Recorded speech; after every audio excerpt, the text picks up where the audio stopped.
Hello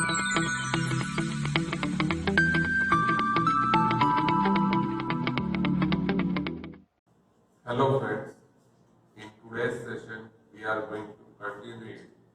In the last session you have seen topics like a partial sum, convergence and divergence of a series and the telescopic series. In today's session we are going to check out test for divergence and Cauchy's integral test. Now first we are starting with a theorem. The theorem says that if sigma un, where I am running from 1 to infinity, is any convergent series, then the limit of nth term is 0. That means limit n tends to infinity, un is equal to 0. But the converse is not true.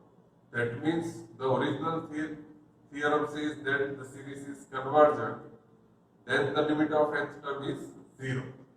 But the converse is not true. That means if the limit of nth term un is 0, that need not implies the series is convergent. That means it may be convergent or it may be divergent. So you cannot write down you cannot decide the convergence directly by applying limit to the un as we have done in a sequence. Now the example of this one we are going to check it in the last in this session. Before that we are going on to the test of divergence, which is obtained from original theorem. That means that what is the test of divergence? If the limit of un is not 0, then the series sigma un is divergent. That means the limit of nth term of a series is non-zero, then the original series is obviously divergent. Now check, going with one example. Here we have taken the example n square upon n 5n square plus 4 is divergent. So we have un is equal to n square upon 5n square plus 4. Applying limit to un directly, that is n limit n tends to infinity, un that will be a limit n tends to infinity n square upon n square 5n square plus 4. Divide numerator and denominator with n square, and that will give you limit n tends to infinite 1 upon 5 plus 4 upon n square. Now applying limit, that will give you answer 1 by 5. Since this value is non-zero, and since it is non-zero, so by test of divergence this series is divergent. Now going with one another example. Is the series 1 plus 4 plus 7 plus 10 plus so on convergent? Question mark. Is so we are going to decide the convergence of an arithmetic series. Now since the given series is arithmetic series, and if you have to find out what is the nth term, then un is nothing but a plus n minus 1 times d, correct? So a is here 1 and d is the difference between two consecutive terms. It is nothing but it is 3. So putting that values, that will give you un is equal to 3n minus 2. Now applying Sn, that means Sn is nothing but the partial sum, that means sum of first n terms of a series, that is u1 plus u2 plus u3 and un. Now put the values of u1, u2, u3 up to un, and that will give you 1 plus 4 plus 7 plus up to 3n minus 2. You are already aware of sum of first n terms of arithmetic series is nothing but it is n by 2 into 2a plus n minus 1 times b. So a is 1, b is 3. Put all values, that will give n by 2 into 3n minus 1. So if you are going to apply the limit to Sn, then it will be infinite. And since it is infinite, so by our original definition of convergent and divergent, the series is divergent. What we are going to do is, we are going to do this sum by another method, that is our test of convergence. That means we are going to apply limit to un directly, and un is 3n minus 2. If you are applying limit, then you will have value infinite, which is non-zero. So by test of divergence, this series is divergent. Now we are going on to one another example. discuss the convergence of 1, minus 1, 1, minus 1, 1, minus 1 and so on.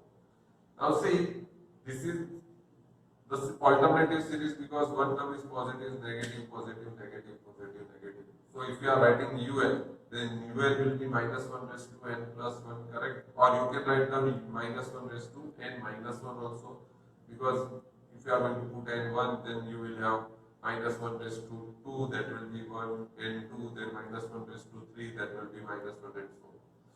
Now, here we are starting with a partial sum.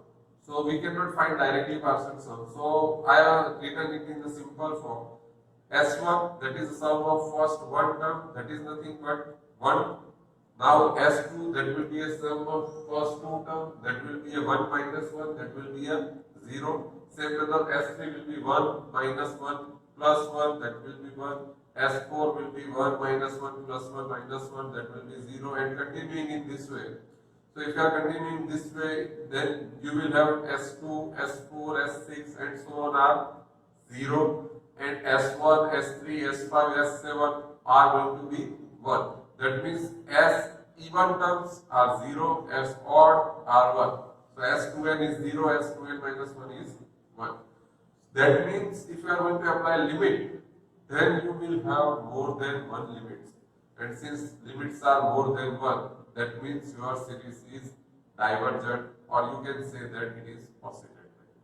Also, you can apply the simple test of divergence, and you are applying the limit to the un. Then minus 1 raised to n plus 1 has a limit either 1 or it has a minus 1. So in either case it is non-zero. In that case, by test of divergence, this series is divergent. Okay, so you can apply any test. Now we are going to define the positive term series. As an infinite series is said to be positive if in the series all the terms after some particular term are positive. That means if some of the finite terms are negative in starting and then after all the terms are positive, then the given series is said to be a positive term series. Here we have written one example: minus 7, minus 5, minus 1, 1, 5, minus 1, 5, 23, 13, 23 and so on. So here see, your first three terms are negative and then after all terms are positive. That means this series is a positive term series. Because finite terms are negative, then we are going to ignore it. Now we are discussing the Cauchy's integral test. What is the Cauchy's integral test? Let f be any continuous positive decreasing function on interval 1 to infinity, and un is equal to f. Then sigma un converges or diverges according to the improper integral 1 to infinity fx dx is finite or infinite. That means sigma un is convergent if integration 1 to infinity fx dx is finite, and is divergent if this integration 1 to infinity fx dx is infinite. So now you only have to find out the integration, and the limit of integration will be depending on the interval of n. That means your n is starting from 1, then your integration will be starting with 1 to infinity. Same manner, if it is starting from 2, then it will be 2 to infinity. If it is starting from 10, then it will be 10 to infinity. So whatever the first term n is starting with, according to that you have to put the limit. Okay. Now check out one example for Cauchy's integral test. So first we are going to start with check whether the series sigma 1 upon n square plus 1, where n is running from 1 to infinity, converges or diverges. So here un is 1 upon n square plus 1. So fx will be 1 upon x square plus 1. We are replacing n by x, that will give directly fx. Since fx is 1 upon x square plus 1, that is continuous function, it is decreasing on interval 1 to infinity. So we are going to apply the integral test. So applying the integral test, that will starting from 1 to infinite fx dx. So put the limits, and instead of an infinite limit, what we are going to do is we are going to replace infinity by some constant because it is a property of improper integrals that we are going to discuss in a chapter improper integral. So instead of infinity we are going to put some b and we are applying the limit b tends to infinite. So your integration is now of the form limit b tends to infinity integration from 1 to b 1 upon x square plus 1 dx. But integration of 1 upon x square plus 1 is nothing but it is tan inverse. So you will have limit b tends to infinity tan inverse x where limit is from 1 to b. Applying upper and lower limit that will give you limit b tends to infinite tan inverse b minus tan inverse 1. And b tends to infinity, so you will have tan inverse infinity minus tan inverse 1. But tan inverse infinity has a value pi by 2 and tan inverse 1 has a value pi by 4. So that will give you final answer pi by 4, which is finite. Now the value of integration is finite, then your series is convergent by integral test. Same manner going on to one another example, test the convergence of series sigma n running from 2 to infinity 1 upon n log n. So we are here un is nothing but it is 1 upon n log n, correct? So replacing n with x, that will give you fx. So fx is equal to 1 upon x into log x. Again this function is continuous and decreasing on interval 2 to infinity. As here you are limit of n is from 2 to infinite. So we have to check on interval 2 to infinity. So putting this value, using these values, we are going to apply the integral test and integration 2 to infinity fx dx. That is nothing but integration 2 to infinity 1 upon x log x dx. Again applying the property of improper, that means replacing infinity by b or m and then any constant. So here we are putting m and applying limit m tends to infinite. Now rewriting the function 1 upon x log x in the form of 1 upon x divided by log x, that will give you form of f dash x upon fx. So integration of f dash upon f, that is nothing but log mod fx. So you will have finally answer limit m tends to infinity log of log x minus log of log 2. And if you are applying limit m tends to infinite, then you will have answer infinite. And since it is infinite, so by integral test your series is divergent.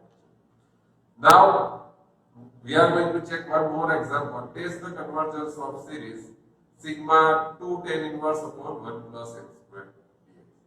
Now here un is 2 tan inverse upon 1 plus n square.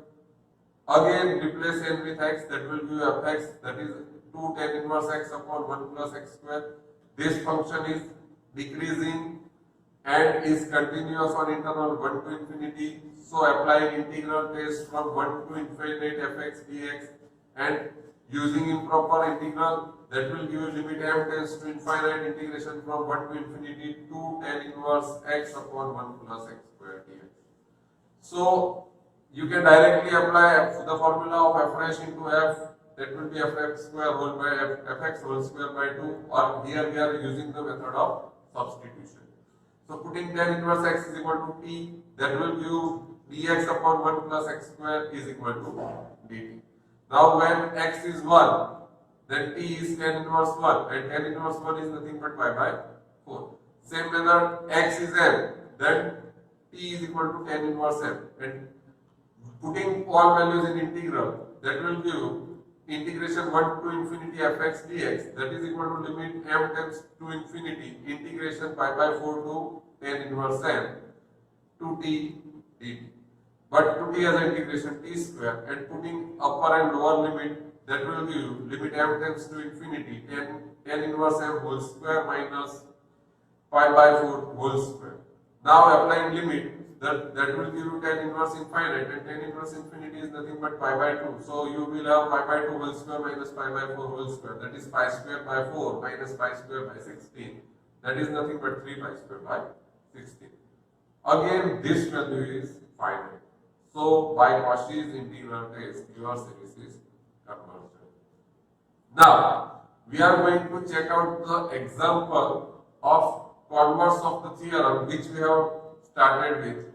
So the converse of this theorem is not true that we have written there, and here we are going to prove it. Here you have a series, suppose sigma 1 upon n is a series, and then un is equal to 1 upon n and it has a limit 0, but your original series sigma 1 upon n is divergent.